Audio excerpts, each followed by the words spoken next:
Good evening, televiewers. Welcome to Prime Hour on My Media Prime TV.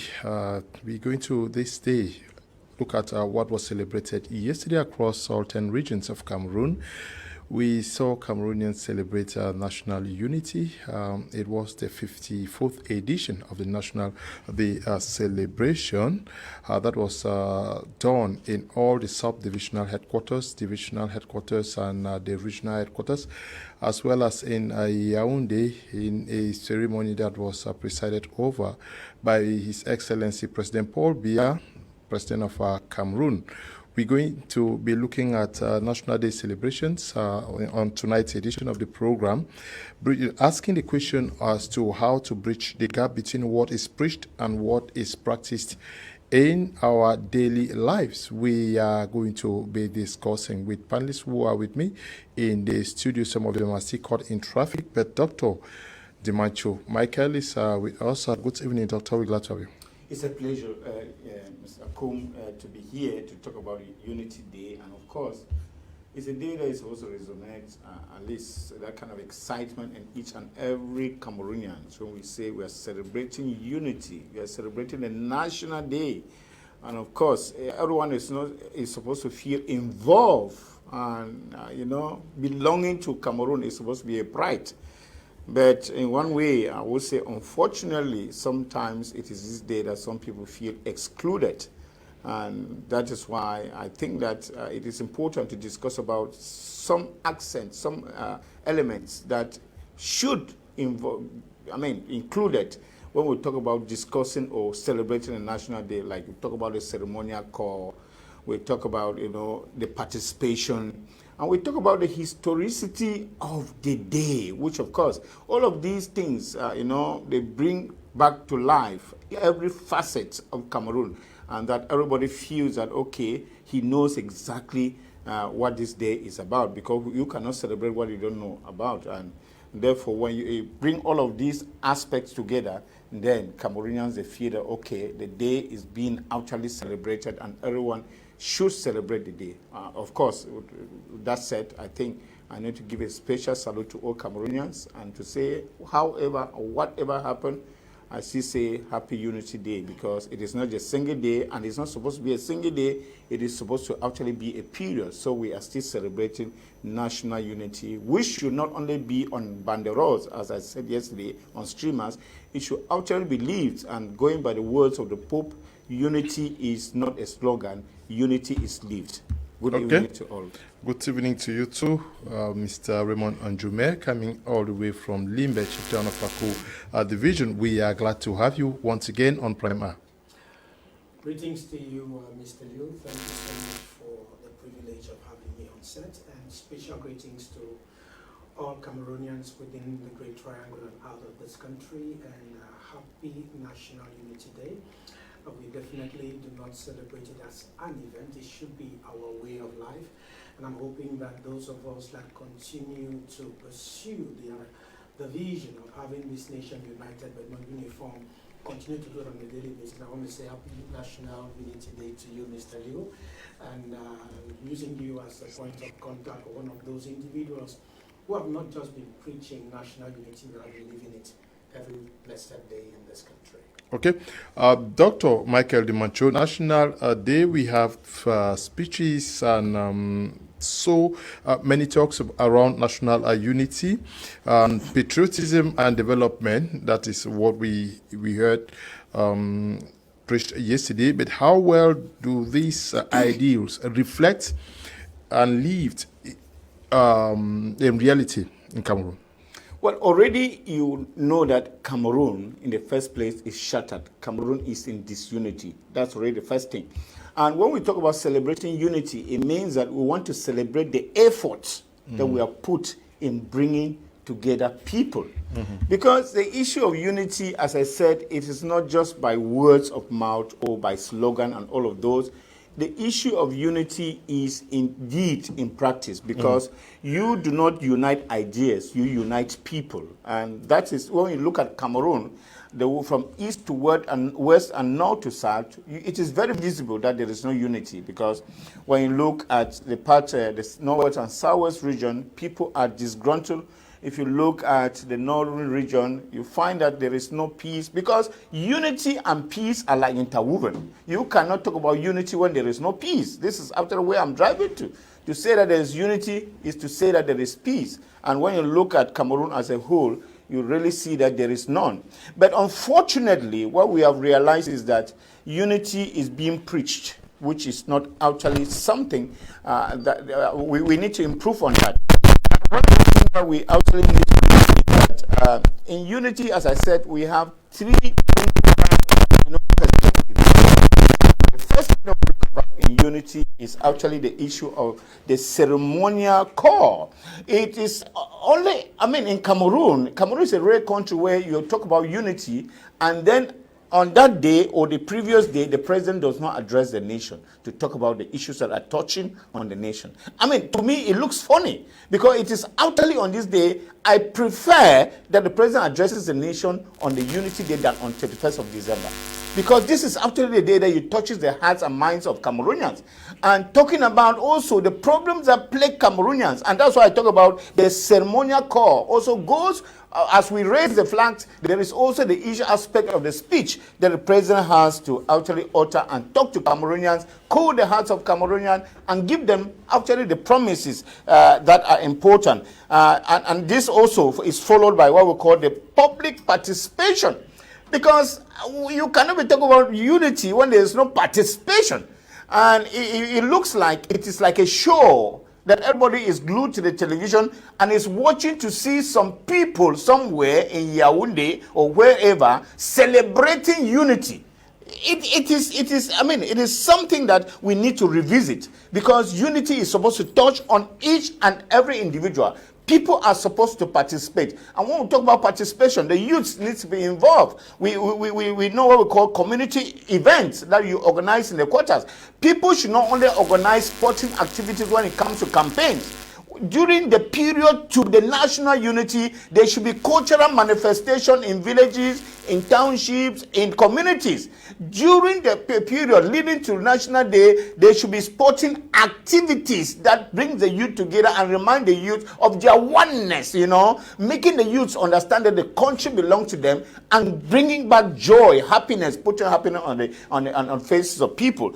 And the third accent that I want to put is on the history of a nation, historical honesty that we have to talk about in this country, because that is one aspect of unity. Acknowledging the founding struggle and the people who paid for it is very important. It's an aspect of national unity, because of course in other countries people celebrate independence, but in Cameroon, since we are not celebrating them, we have used a different day to celebrate what we call the independence, because national unity is actually about remembering how you came out from your struggle and now you are standing as a single person. And therefore, in remembering this day, you have to think about those whose blood was sacrificed for Cameroon to be where it is today. And if we cannot talk about that without going back to the past to see who did what for Cameroon, it is very, very important. That is why history is important. And when you celebrate a national unity day and you don't talk about the history of a country, which of course Cameroon is afraid of. I do not know why Cameroon is afraid to talk about its history. This is one aspect. And that's why historians have come. They have distorted the history of Cameroon. Our children do not want to know the history of Cameroon. How do you say historians have distorted the history of Cameroon? Of course, because you have a lot of people, anybody gets up and writes his own history. And any history that is written and national and heroes of history, of struggle, are not mentioned and rightly are not celebrated, is a distorted history. Is there a Cameroon? Have you read a Cameroon history book written by a historian where the founding fathers are not mentioned, where you don't have the likes of President Amadou Ahidjo, Henri, I don't know. You are talking about John Gufoncha, and you have Endelis, you have the I talk about those. Is there a history book that does not mention this name? You are just talking about those who benefited from the struggle to independence of Cameroon. And of course, all of us, those are the people we celebrate. Yep. Those who are benefiting, those who even prevented Cameroon from being where we are today. They are those who are the beneficiaries. But I'm talking about people like the Omnio Base. If a country does not raise monument for these people and recognize them as those who fought for the independence of this country, then all the other history is only being distorted. If you concentrate on history of Cameroon on those like Ndele, the Fonchas, and the Hijo, you are not talking about actually the true and the real history. You are just talking about what benefits you, because those are the people who serve this country. How do you say people like Foncha and the rest benefited? They moved out of the Eastern House of Assembly in Nigeria and worked to bring that part of Cameroon to join this. How did they benefit from it? Mr. Liu, those are people actually played the politics, of course, the white-collar politics, which, of course, I do not blame that they did their own part. But I'm saying that I make my statement clear. Those who fought for the struggle, who also struggled for the independence of Cameroon, you will not be talking about the Jungle Foncha and the rest. We know the money that people will have to talk about. And who are they? You have the Umnyombes. Yeah, but they fought east of the Mungo. They did not fight that way. Of course. Who are those to mention when we talk of British Southern Cameroon? No. We are talking about Cameroon as a whole, because these are people who were proactive about what happened. But what my accent is on the fact that these people are being shielded from coming to the limelight as actually those who actually played a major role in the independence of Cameroon, and those who prevented them, their ideologies are actually those who are benefited. That's the point I'm making. Okay, Mr. Njume, Raymond, is the National Day becoming more of a symbolic ritual than a genuine reflection of national progress? Mr. Liu, honestly, I'm one of those persons that believe that Cameroon is supposed to celebrate 3 national days. Okay. First, the 1st of January, the 1st of October, and the 20th of May. Why do I say so? Because we all know the historical background of this country, wherein we have Cameroonians, whom you just mentioned a while ago, known as British Southern Cameroons, who voted to join their brothers east of the Mungo. And today, when we're talking about the national days, because of a result of a referendum that was conducted in 1972, indicating that we wanted to abolish the federal structure that was put in place when East Cameroon joined, when West Cameroon joined East Cameroon.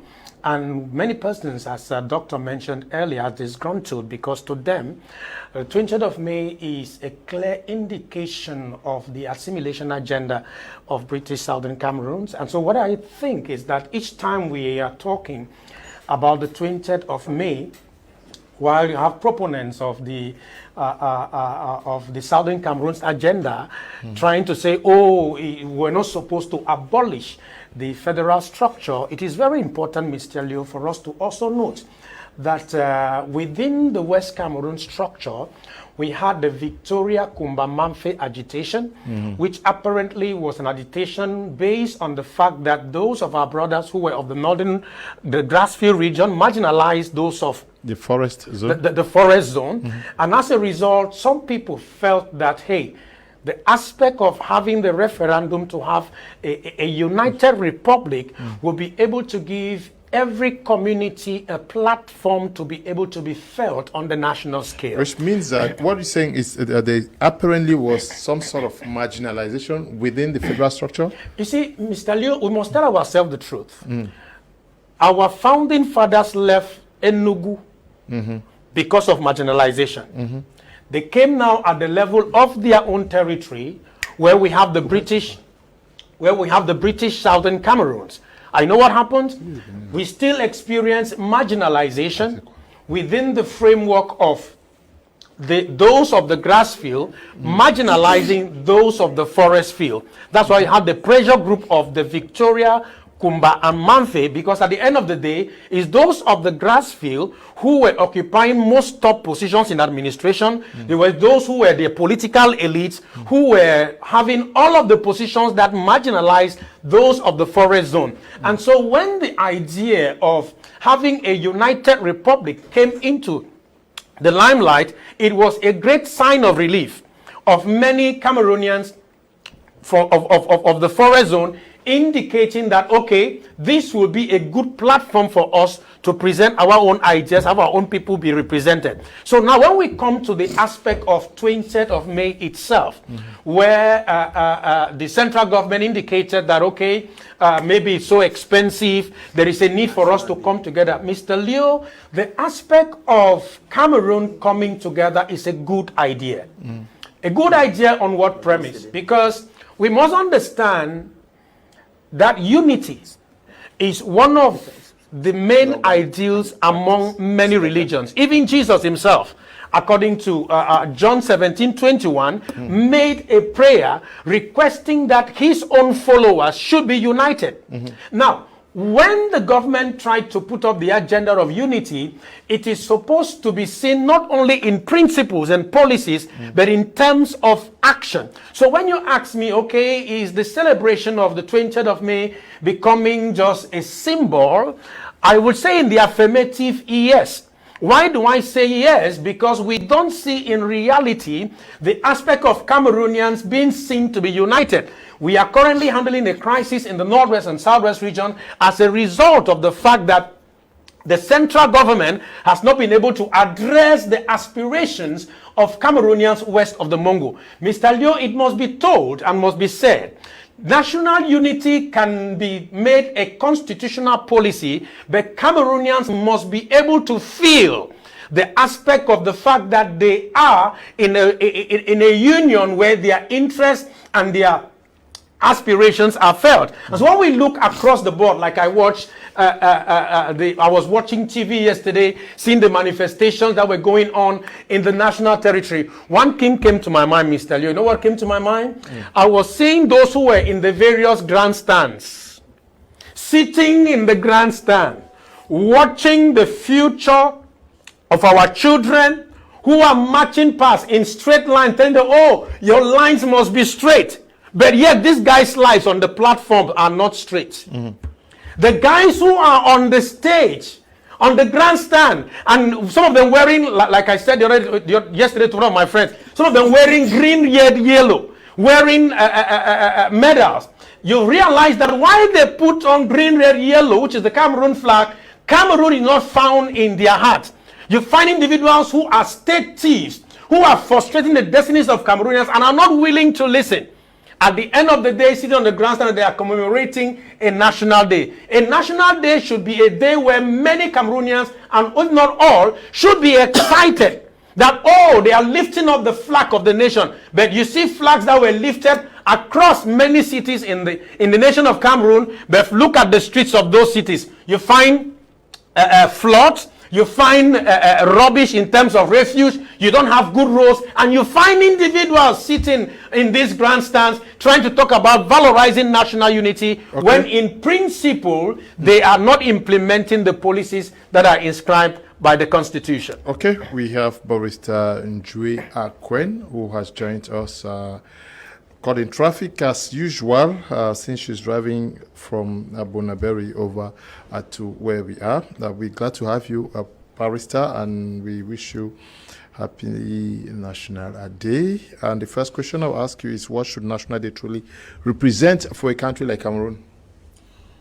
Good evening, Mr. Leo. Good evening, fellow panelists. Good evening to our fellow viewers. It's another day on this platform to answer a very difficult question. Not difficult because we can't answer, but difficult because truths just have to be told. Yes, Mr. Leo, National Day. If you call it National Day, I think I subscribe that term with you. But if you call it National Unity Day, I will have a mixed feelings because it does not depict what it is.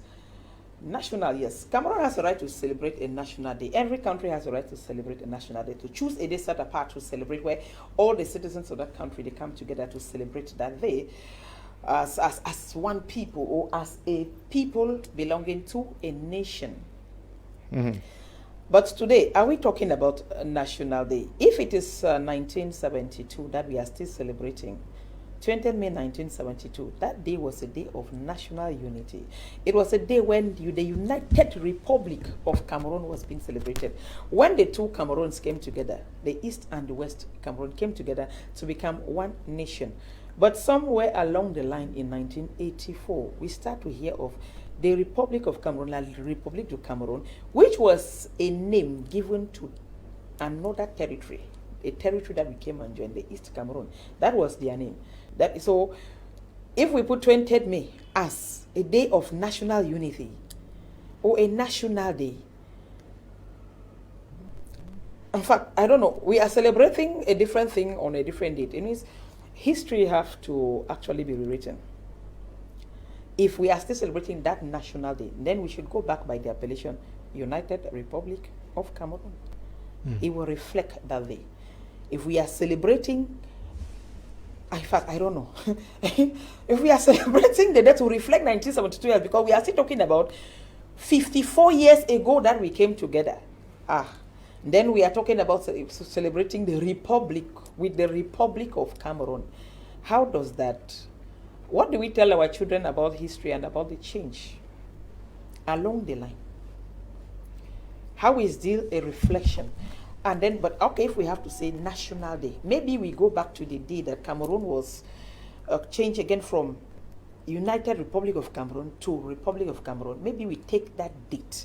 That 1984. 1984, when there was change of history. Maybe that is the date that we should be celebrating now as National Day, not 20th May 1970. Which Yes. neither celebrates the independence, because he raised the issue of 1960, 1st of January. Yes, and then you talked about 1st of October, which means that a neutral date should be assigned that neither confers. But anyway, that is what is happening. But you are raising an issue of 1972, which actually marked the birth of the United Republic of Cameroon. But we moved from the United Republic of Cameroon to the Republic of Cameroon in 1984. You think that that date should have been shifted to there? Yes, if 20th May is being celebrated, which was birthed in 1972.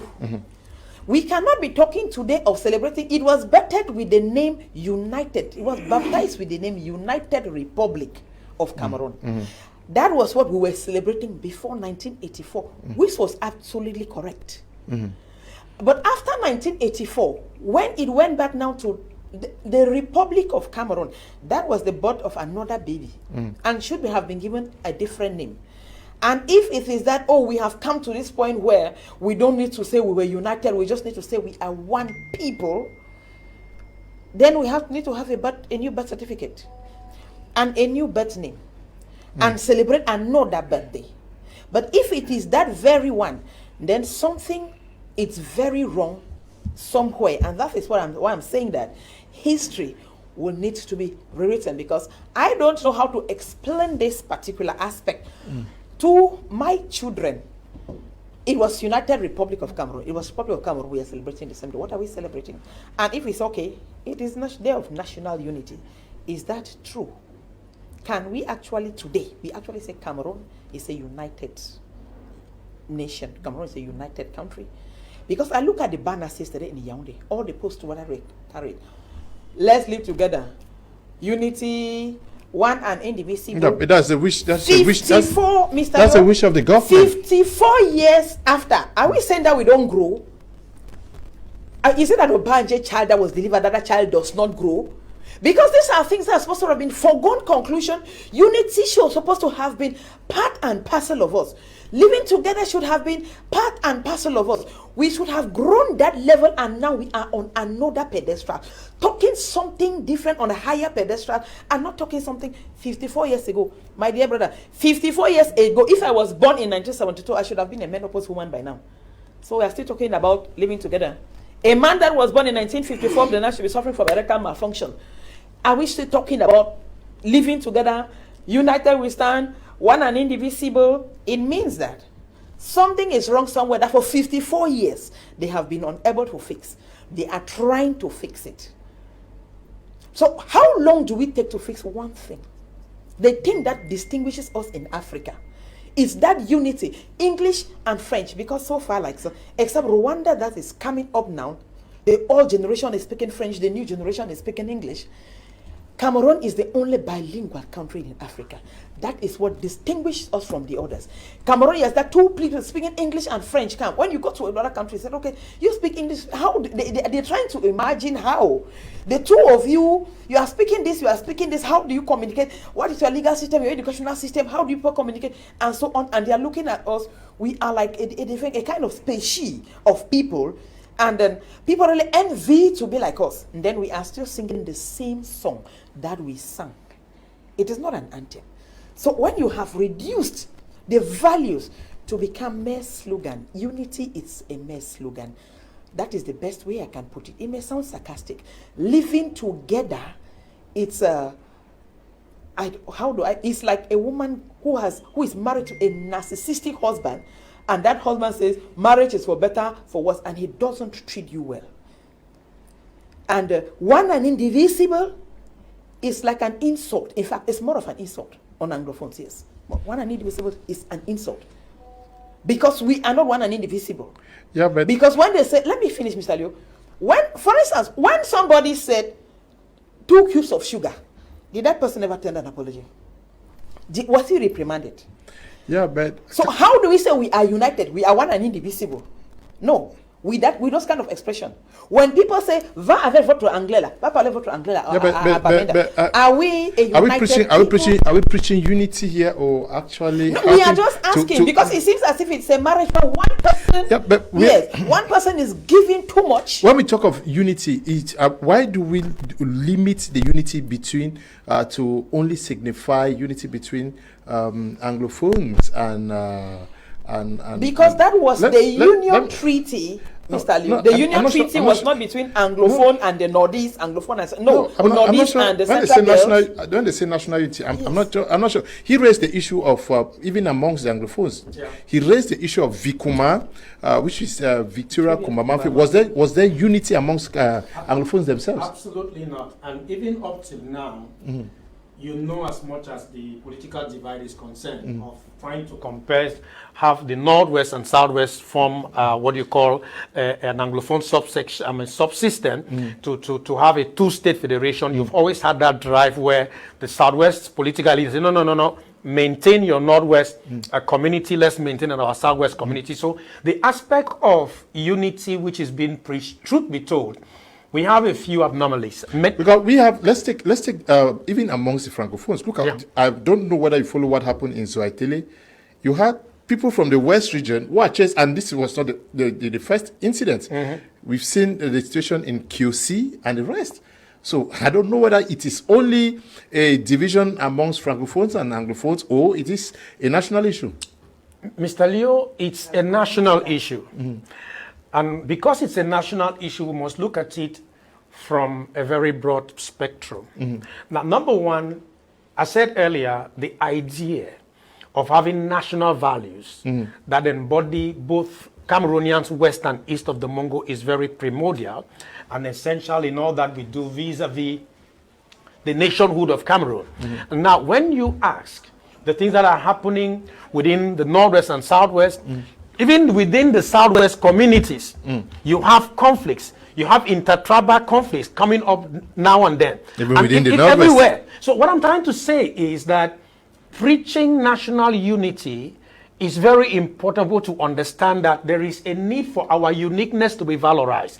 And I think Cameroon has to take advantage of the fact that it's called Africa's in miniature, to be able to see into it that our diversity becomes our strength, instead of using our diversity to put ourselves at loggerheads with one another. It is important we use the word unity. The first word there is unit. And when you find the word unit, it's talking about a single form in terms of a macro structure. When we are talking about unity, the goal is to endeavor that Cameroonians see themselves as belonging to one fatherland. The motto of this great country says, peace, work, fatherland.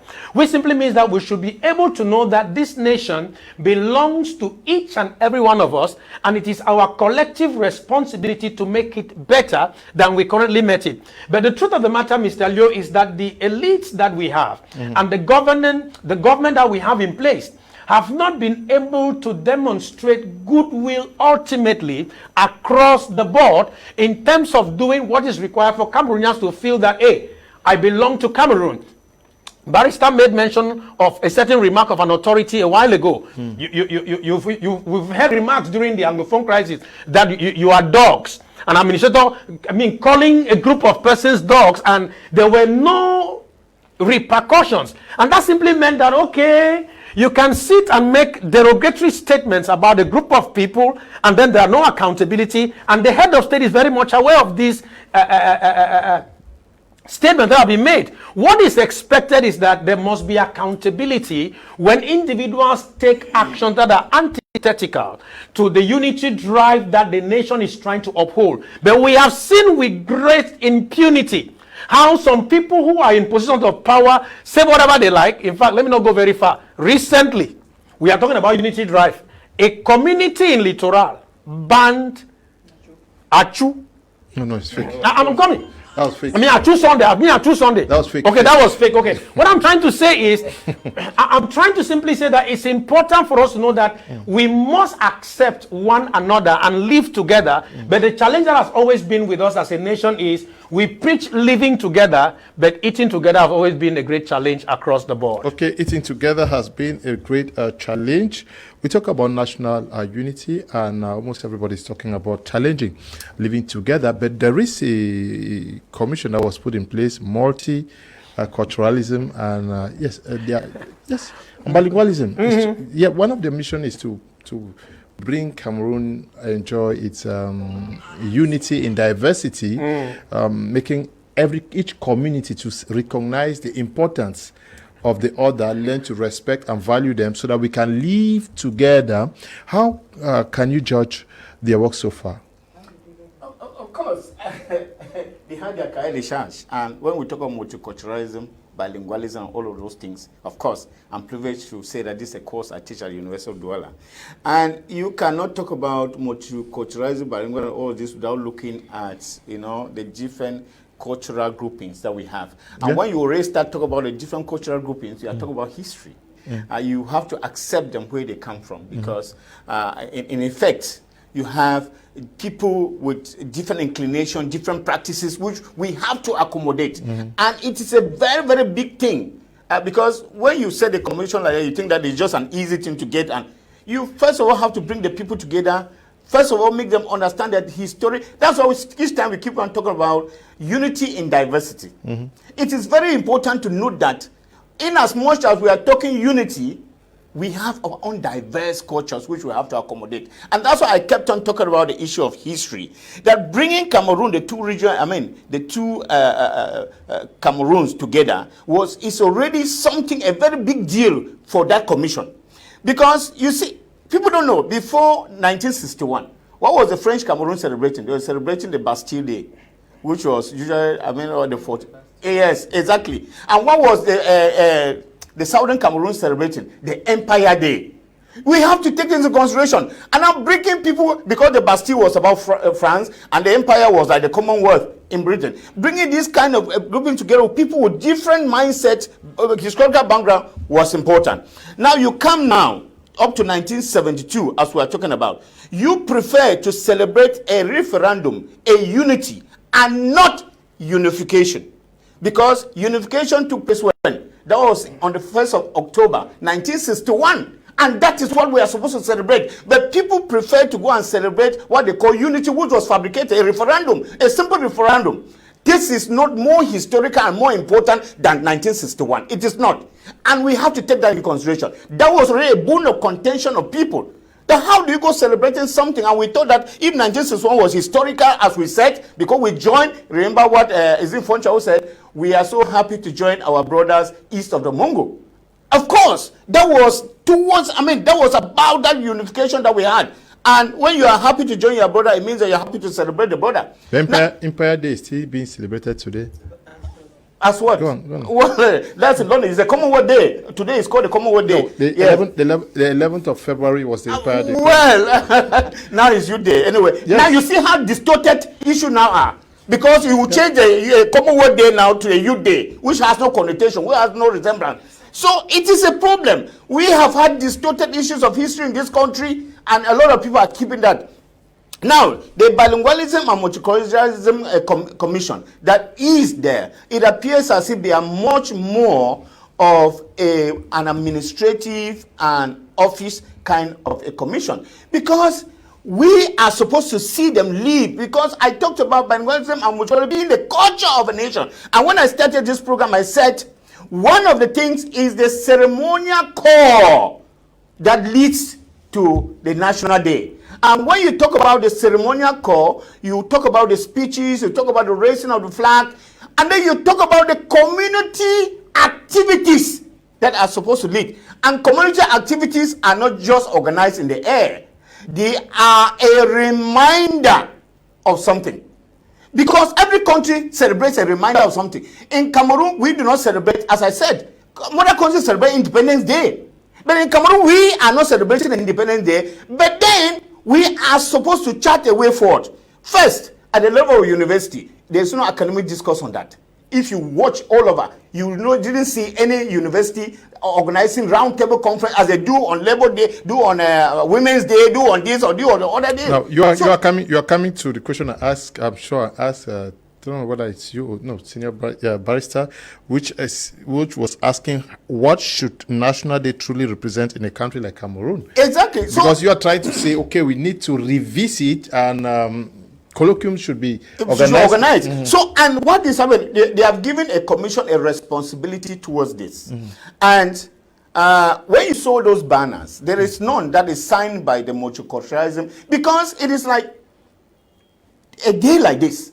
It is the multiculturalism. Since they have gone into the hinterland, they have gone into the history, they have gone into the cultures of people. It is a commission that was actually supposed to make this day a day of you, because they gave them that responsibility. Did you watch the parade, the respective parades in Boya, in Yaoundé, and everything? Because I mean, in terms of there was a representation of all the 10 regions and all the cultures.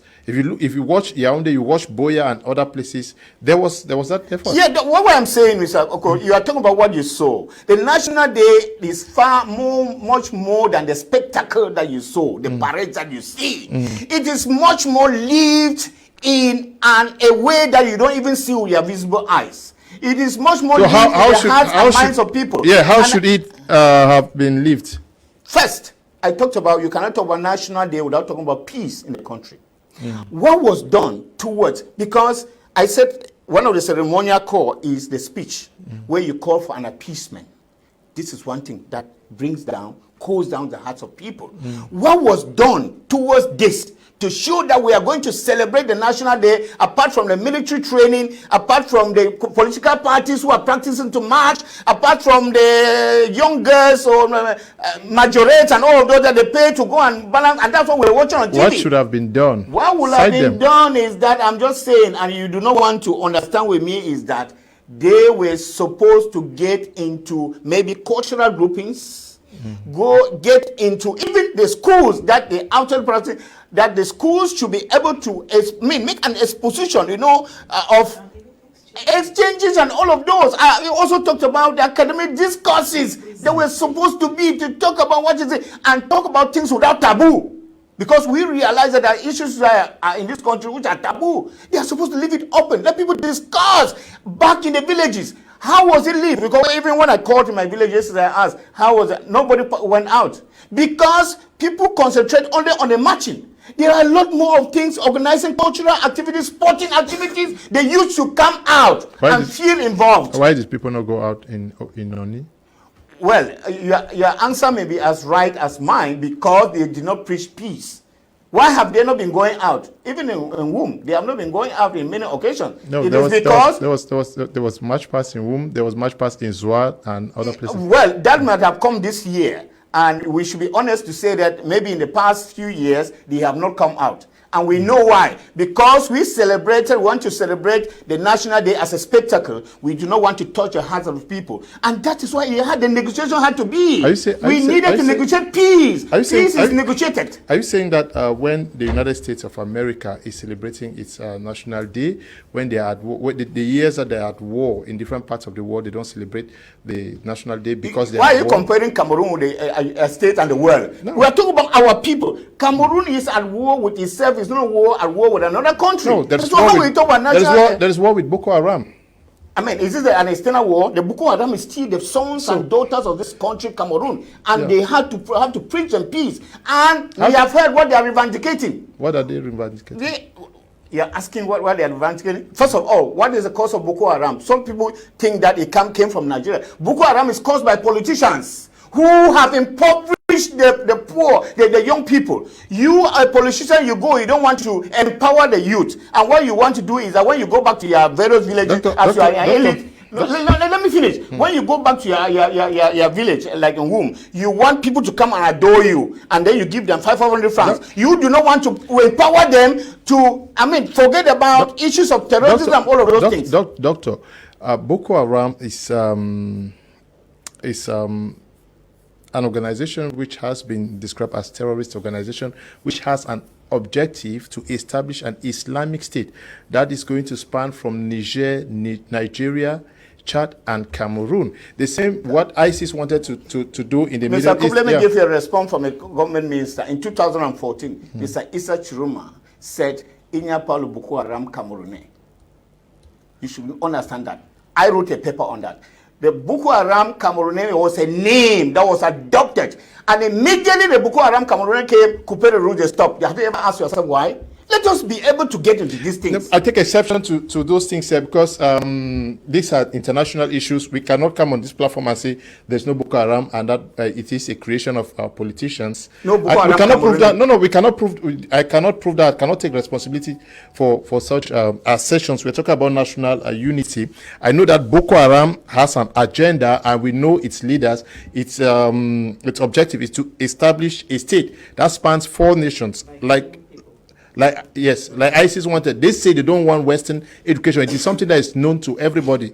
We shouldn't change. You raise the issue that people are trying to distort history.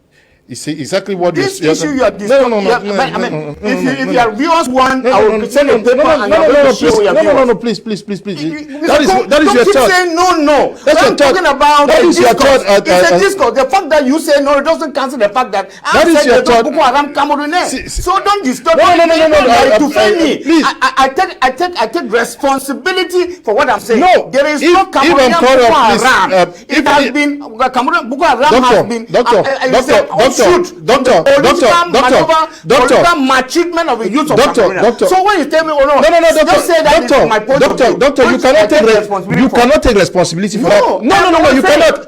Doctor, please. If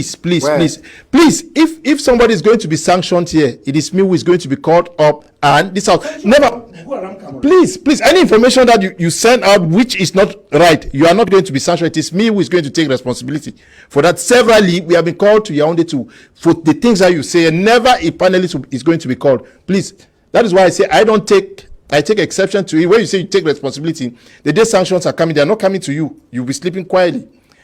But I wanted to establish, because the history is out there about Boko Haram. We know the origin, except we want to create another history about Boko Haram here, which I would not want to take it because was adopted in Cameroon. Yeah, that is. You can write your papers and share. Yes. And I insist on that. On the bilingualism and multiculturalism committee, head by His Excellency Peter Mafani Musonge. I have a lot of concerns and worries pertaining to this committee or commission that have been established, because ever since they came to limelight, we have not been able to see documents across the board, which are national documents coming in French and in English. I remember I raised the issue, that should be a few days ago in Limbe, where I am coming from, and I asked a simple question. When documents don't come from Yaoundé in English, we raise a lot of concerns. Oh, where is the English copy? Where is the English copy? And I asked a question to the to my radio audience in Limbe that have they ever seen a communique from the governor of the Southwest region in French? Have they ever seen a communique from the SDO for FACO in French? Have they ever seen a communique from the city mayor and all the mayors in Limbe in French? Okay. And the answer is no. And then the question I ask is, if these authorities are not issuing documents in French, are they aware they are marginalizing the Francophone population in the city of Limbe? And I said it's very important that measures are taken from national level to the least subdivision if we are talking about bilingualism, to endeavor that Cameroonians who are having the right to live wherever they are in this great triangle feel belonging as far as administrative discourses are concerned.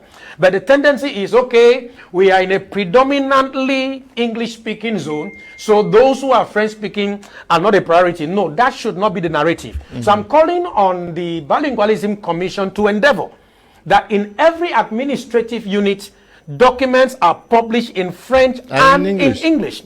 Talking about the aspect of multiculturalism, like Doctor is trying to indicate, there is a need for us to valorize our culture.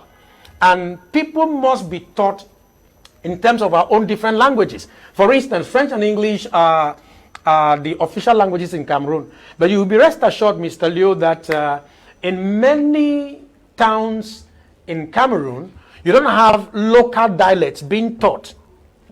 In many cities. Let's take, for instance, in Limbe, where I come from, the Paramount Chief is carrying on a program of having every summer holidays get indigenes whose parents could not teach them their dialect be taught their local dialects. These are things I think the Bilingualism and Multiculturalism Commission is supposed to implement in terms of plans nationwide, so that we don't get to a situation where Cameroonians can be boasting of speaking another man's language, which is an official language, and they cannot speak their own traditional and vernacular across the board. So I'm trying to say, in terms of implementing policies by this commission, I'm yet to see their feet on the ground, having the various administrative authorities respecting the bilingual and multicultural nature of our nation.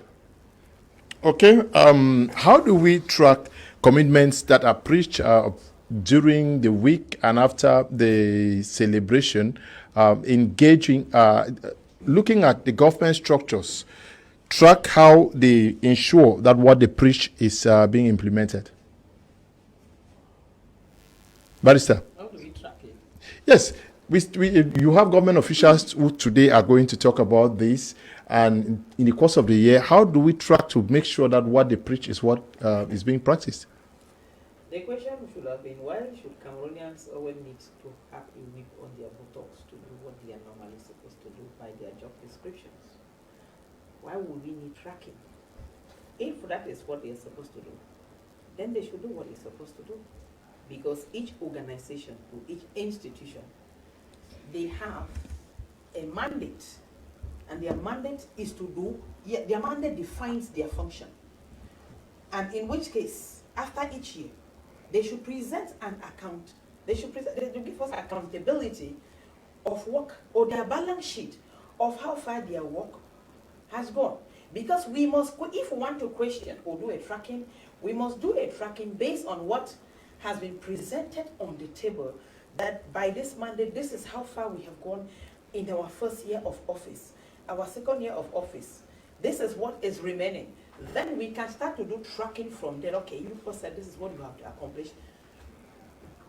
What about this one? Or why is it that you did not accomplish this other task? Then let them explain to us the difficulty. And if it needs joint efforts, then we know that we are part and parcel of the process. But when there is no accountability, for how long, for the whole of this year, if it's recently, was it last week that Bilingualism Commission went on a mission? And I don't even know what the mission was even all about. So was it just about... They went out of the country. What the problem is here. Yes, the problem is here.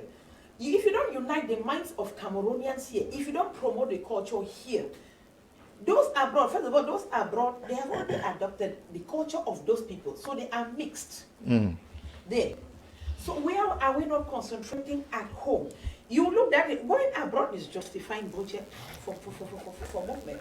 It doesn't really speak well, Mr. Liu, unfortunately. It doesn't really make any sense.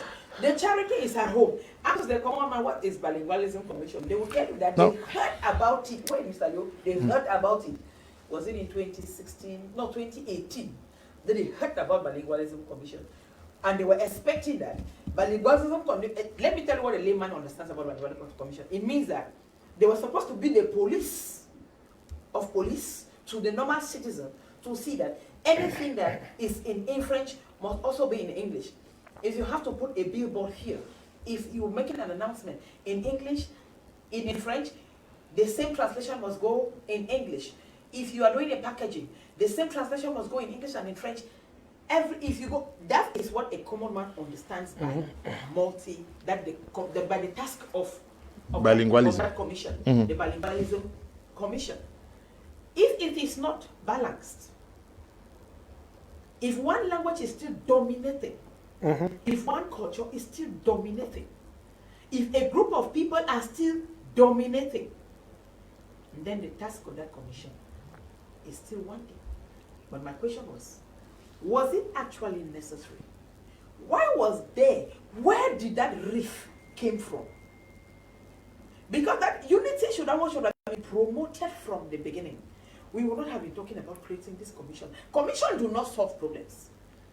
Commission just gives some people jobs and some people leverage to live luxuriously. Yeah, but Barrister, there's no family that has no problems. You would want us to ask every family where the rich came from. Just to be respected, we will not need to be creating Human Rights Commission. Human Rights Commission was created because rights were being violated. If you respected my rights and respected your own, why should we be creating commission? Then, if we say we are unity, you have the right to live for you, and nobody is supposed to question where you live, how you live in that place. No, the daughter should not commit. Then Jesus should not have come. And if anybody should even question your living there, then those group of people should be punished. I am sure that Cameroonians would have been living together peaceably and peacefully without anybody feeling that I don't belong here. I should live here and go and construct my house, buy a piece of land in Vomega and live there and be speaking my English. I don't want to tell you the narrative that we had when we went for an occasion in Vomega. They were prevented from speaking English there. I mean in Vomega, my first time. And if we want to talk, we had to actually bend our mouth to whisper to somebody what we were trying to communicate. They didn't want us to speak English there. That is not our land. How did you even get this contract to do it in this state? Is there not a bilingual? Is there not a bilingual school there? Those are the issues that we are raising in debate. Those are the issues we are raising. How did we come to that stage, to that level? And when it was growing gradually. Is there not a bilingual? Is there not a bilingual high school in Vomeka? I don't know. I don't know. I was not going there for studies. We're going there to do deco. How did we get there? And how come that it is still that particular action, like just before the presidential elections? We observe what happened, how the Bamilekes were treated, how even the Anglophones were treated prior to presidential election. How did we get there? Because they allow the canker worm to grow. They now to look for artificial solutions. It doesn't work that way. The Bible says, train a child the way he should go. When he grows up, he shall not depart from it. By the time there was this departure creating this rift, what were the authorities? What were they doing? They saw it. They promoted it. Barrister, do you punish it? It has now become a problem. Barrister, do you punish your children at home at times? Of course I do. How did they go out of what the training you have been giving them? I know. For that one I can buy for my children because they know I'm a no nonsense mother. Yeah, but how did they get there? I'm sure human beings by their nature we are wicked. Mr. Pro, children, or they usually do a teaser. Let us just do this and see what will happen. And if they do, and if I don't sanction, if I had failed to sanction, it would have become now a habit and a lifestyle. Okay. But because I sanctioned at that moment, there is an aspect of unity I want us to look at. When you look at those who celebrated with the president at the Unity Palace yesterday, did you see the middle and common man there? Is that not the greatest I don't know, division that we find in Cameroon. Is that not the crux of the matter? It looks like the country is divided along the lines where some people are eternally down here looking up to some persons sipping good champagne and wine and eating. Yes, Mr. Leo. No. Okay, come in. Okay, you take the cue. You take the cue. No, I was talking. No. I thought from him I'm coming. Go on then. No, go on. No, he got the question. Go on. No, go on. So from him, you will capture it. No, I was looking at the division. We are talking about living together, and he raised the issue of the key issue is eating together. But eternally, when you look at those who go to Bongo Square, go to in Bamenda, Commercial Avenue in Bamenda, you go to the Boulevard in Yaoundé, and those who go to the presidency, for the past 15, 20 years, you find the same faces who are enjoying eternally. They drive the biggest cars, and there is a class that is eternally down here, always looking up to. Is that not where the bone of contention is in Cameroon? And that is actually where, especially the Anglophones, they came from. They talk first about marginalization, because when you talk about marginalization, you want to actually delineate it. You see the marginalization also comes from the fact that you live with people who eat and alone, but they pretend that we have to live together. And that is one of the things, that you have some people who are permanently and eternally at the level of authority, and others who are at the level of solidarity. These are some of the issues that have caused the problem in this country. What stops from a national day like this, where we get down there and even take the lowest of the people and say, okay, come. Those were supposed to be given medals. Yeah, exactly. Get these ladies who are selling in Munya Market, the best lady. Those are the people that... But who do we see? Dios and all of those people, I mean, company directors and all of those who are hanging medals there. And now, and as I said earlier, it now becomes like a spectacle for the people down there. They see that they are watching. This is your thing there in Yaoundé. This is your thing there in Boya. This is your thing there in Bamida. This is your thing there here. And now everybody now sits. And now they feel excluded from the celebration. And that is why I said an inclusive national celebration should start from down there, and should start with the people felt that they are actually involved in terms of community activities, cultural activities, sporting activities, and all of those things. And that what stops somebody from getting to invite somebody from Noni to get to Yaoundé and say, this is the palace of Cameroon. I saw there was during the presidential election, there's a candidate who talked about the presidential palace being that you open the door wide for every Cameroonian to get to the presidential palace. And that was one of the slogans that he used, or she used, to talk about his political agenda and his manifesto, that the presidential palace will not have any taboo from any Cameroonian, but you get in. But then we see that the presidential palace is a place for elitists. If you are not of a certain category and you do not have a certain, connection, you are not connected in a certain way, you do not have the invitation to get to Yaoundé and to get to the Unity Palace in the evening. Because this is also a time for people who want to get, credibility through screenshot, through photos that they take with the President of the Republic. And you say, and these things now they used to leverage in their business transaction and all those things. Somebody hangs a picture of the President with his greeting the President on Twitter and his office. And now, according to the impression he gives, is that I am well connected. I greeted the President, so nobody will come and talk to me. And that is how the slogans, because one of the things about multiculturalism is the issue of hate speech, where people have to stop this hate speech and making some people feel that they do not belong. Somebody asks you, tu connais qui je suis? And all of those things. And because he feels that he's connected to somebody somewhere there in Yaoundé. Those are some of the things that we talk about. And now, some people now are being looked down upon. Derogatory terms and those slangs that they use on some people of some cultural background are an indication that there are some people who are second class in this Cameroon. When you pass around, how would they invite a Bamenda to get to the Unity Palace? How would they invite maybe a Mouton, as some people call, to get to the Unity Palace? So those are some of the slangs that people use. And you see, the government, as Barrister said, when you leave some of those things, they happen, they grew, they take wings, they grew, and they reach at a certain moment, you start crying foul. Meanwhile, when they started, the embryo, you did not prevent it from actually getting out. But now when it gets out, you start.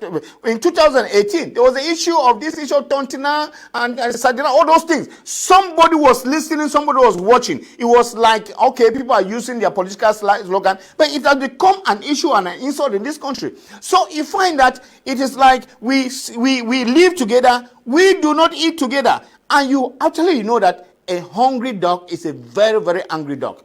This is one of the things that we have to understand. That when you impoverish people, when you make people feel that they do not belong, you keep them hungry. One of the things that you have to know is that they will have to rise up. Like somebody says, when a slave rises up in the house of his master, sometimes the master gets surprised. And this is what happened. Because sometimes an angry man acts without any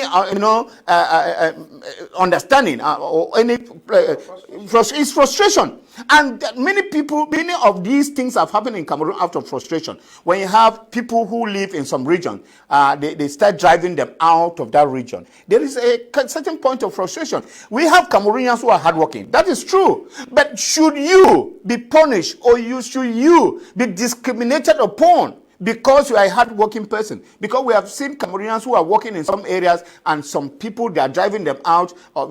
Some people of certain region, because they feel they have come and taken their lands, they have taken all that they had, and all of those things. I do not think that you should be discriminated upon. You should be driven away because you are hardworking. This is not what is supposed to happen in Cameroon. Rather, we are supposed to encourage people. And to encourage people, it means that we need to be inclusive. And that there are issues like this. Let each and every person be involved in this thing. Invitations to go right down to each and every person. Let somebody, this mommy selling in the market, raise up her invitation and say, hey, this year they have invited me for the celebration at the Unity Palace. Do you know the impression that can create within the locality? It means that everybody will feel that they are involved, and that this is your turn. They are taking note of everybody, and then next year it could be me. This is the impression they are going to have. But when each day, people now, when it's evening, when it's time to party in the Unity Palace, now people hang on their TV. They want to identify all those politicians who are the same faces. They want to identify, they said, yeah, this one, that's one, this one. So those are some of the things now that people feel that they remain at the level of solidarity, while some people are up there at the level of authority.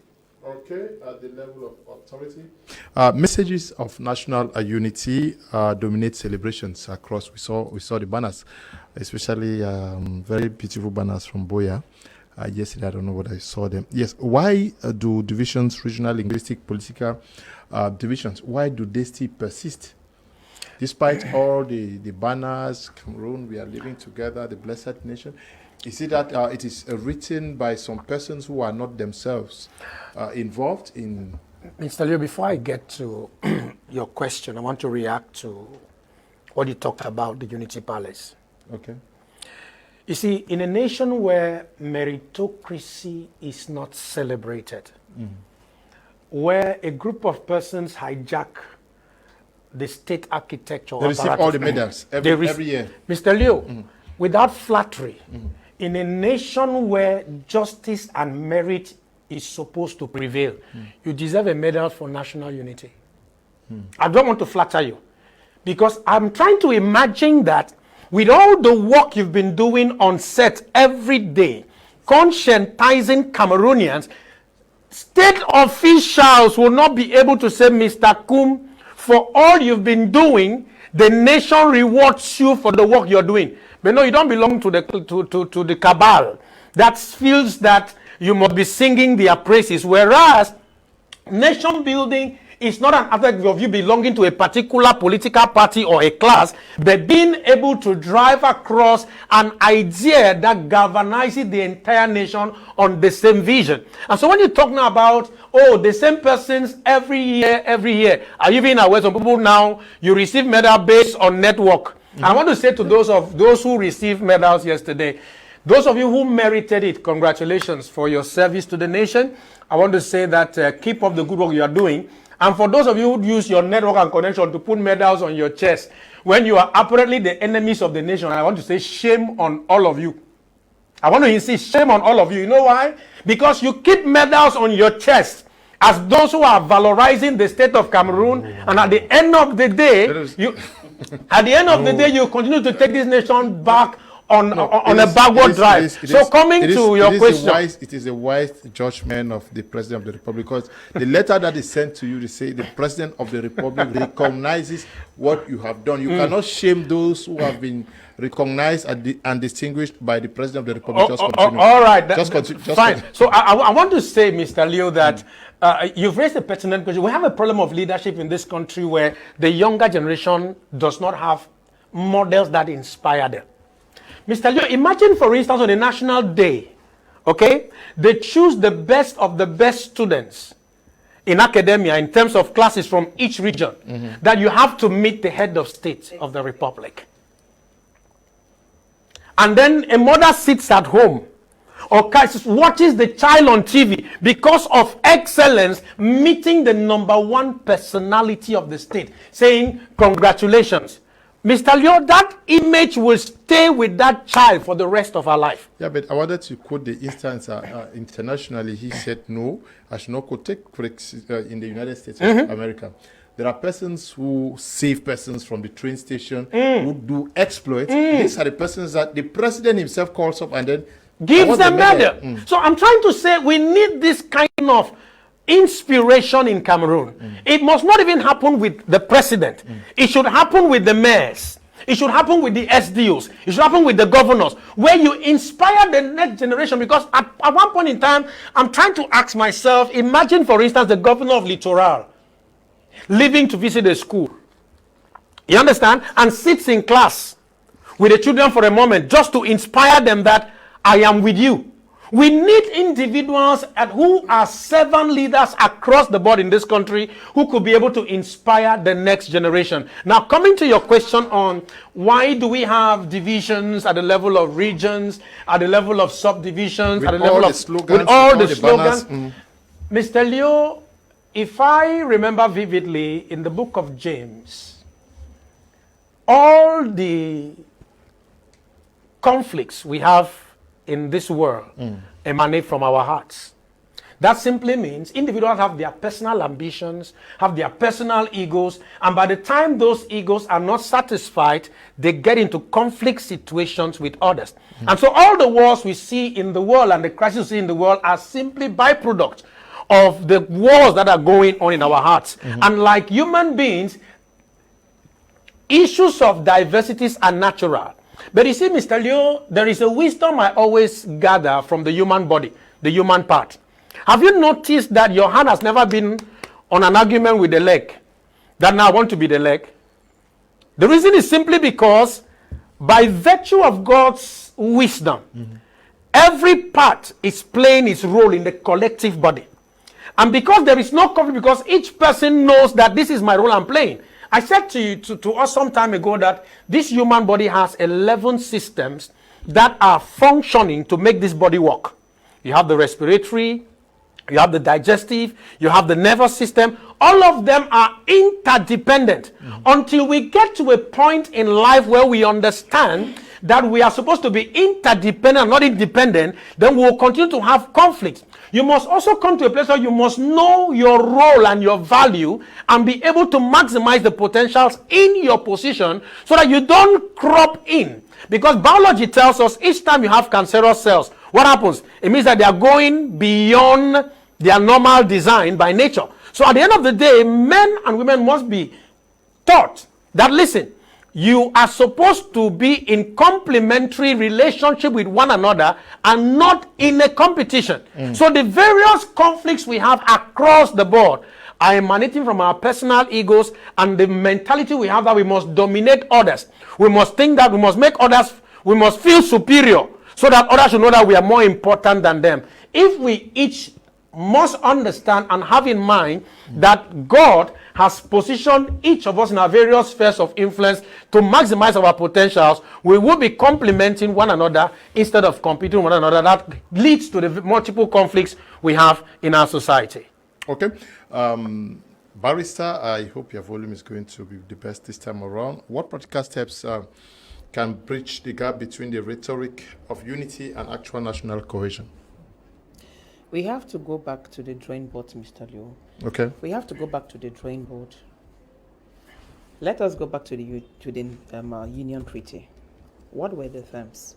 Have those terms been respected? Let us go back to pre-1984. No, 1984. When President Biya, he preached the gospel of rigor, moralization. He condemned nepotism and tribalism. But when nepotism and tribalism were proliferating, he didn't do anything about it. We must go back and condemn those vices. We must start to preach love. I hear Barrister Nico Hallington is talking about the rule of love. We should dissuade from the rule of law and now embrace the rule of love. And this one now has to be inculcated in the life of our children because we have already had our own share. Now to tell me, you cannot force me to like something that I don't like, but we can put it in the minds of our children, the generation that has grown up. If, for instance, when we came here as displaced people, our children are still carrying the resentment. Because you hear children, my child was going to a school somewhere in Dongbong here, and say, hey, follow Kang, what's that little girl she was that Filippo Venetiano? That is a primary, my child was in primary 4. Just listen to that kind of statement. How did he feel after the statement? You people, down there's a chevu and there is a chenu. If my child was courageous enough, and if there was a teacher, he should have told the teacher that this is what this child said to me, and that child would have had a punishment. And I think that if that child had a punishment and they put that child in front of the whole school and said, he has told this child like this, it ought not to be so. So none of you should tell your brother, because this is your brother from the Northwest, sympathize with him and then take him as your brother because it is because of problems that he is here. This is how such things, those reefs would have been dying down. But if it is left, that is how they will grow up, and that is how they will make, we feel as if we are strangers. Our children feel as they are strangers here, and there is one thing in their head. When this crisis will subside, we are going to go us back home. Whereas we are supposed to say, no, we have come and met our brothers here. We will live together with them. In fact, our administration have to do a lot of work. And first of all, it actually have to start on top. Can those people who said 2 cubes of sugar apologize? Can those people who said come no go, will not go? Can they actually come up and apologize? Can those people who said, we remember that they got to discuss that one in Parliament, and Lake Kavaye said, no, you cannot discuss the Anglophone problem in Parliament, and Mr. Wibawe, Honorable, was asking, where else can we talk about this? Can they put those cards back on the table? It takes it to solve a problem. Just like they would always tell husband and wife during a wedding ceremony that, oh, this word, 5-letter word, I am sorry, is very important. Make sure you tell each other, I am sorry. Just as who should tell? I'm sorry. Who should tell who? Those on top should tell those below that they are sorry for those averments, for those expressions, for those attitudes that they gave to others.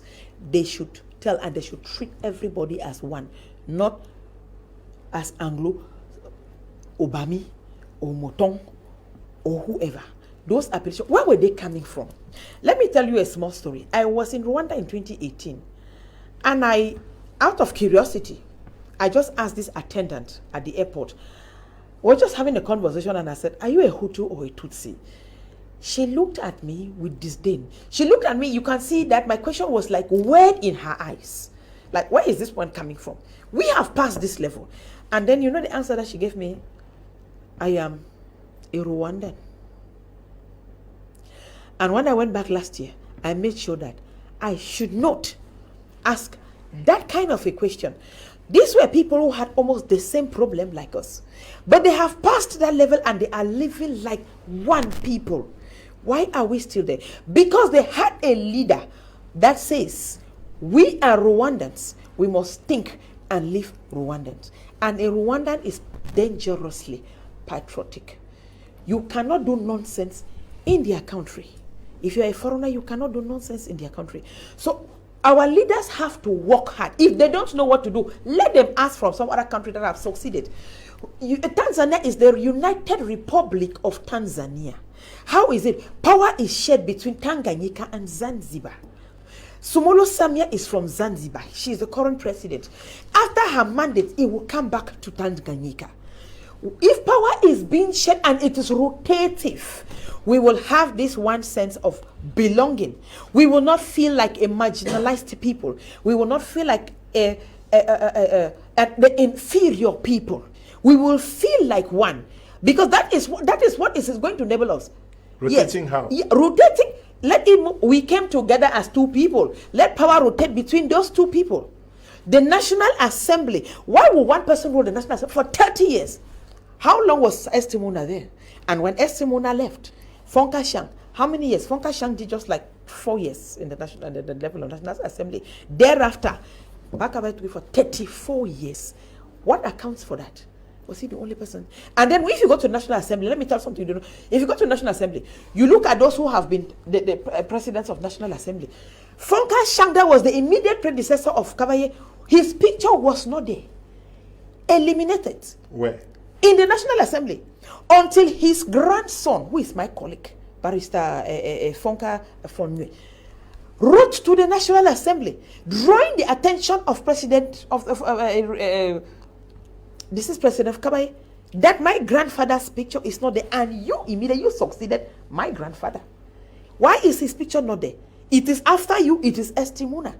But in between, there was Fonka Shang Lawrence. And he said, oh, the presidents have also said, oh, they will send a letter to the presidency. Was this something? They didn't need to have gone to the presidency. So you see that up there, they have to do a lot of adjustment. Let them know that they are going. But let's ask themselves the question, what Cameroon are we going to live? What will be the future of Cameroon? And you see, that is why I think that some of them don't even care, because they think that they are living. So they don't care whatever happens.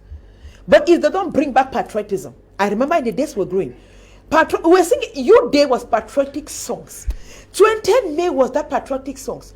We had campfire. We had come together. Different schools come together. And that was how we had a melange. And if you remember that, we had wide range of friends. Our friends were even in womb. We had friends who were in Kambe. Now, who do you want to bring patriotism? It starts from up there. Let those who hold power. Okay, but then we will follow. Okay. It will automatically just come. I don't know whether that is what you believe in, because I see you trying to do nation building at your level. You organize lots and lots of things, and talking about recognizing people who are working for this nation from their own perspective. You are one of them. Do we really need somebody to tell us to love our nation? Mr. Liu, you've asked a very critical question, and I think we must have, first of all, an understanding. None of us wrote an application to be born in Cameroon. It was God's design for each of us to be born in this great country. So if God made an appointment for you to be born in Cameroon, it's because he had a plan and a purpose for you in this country.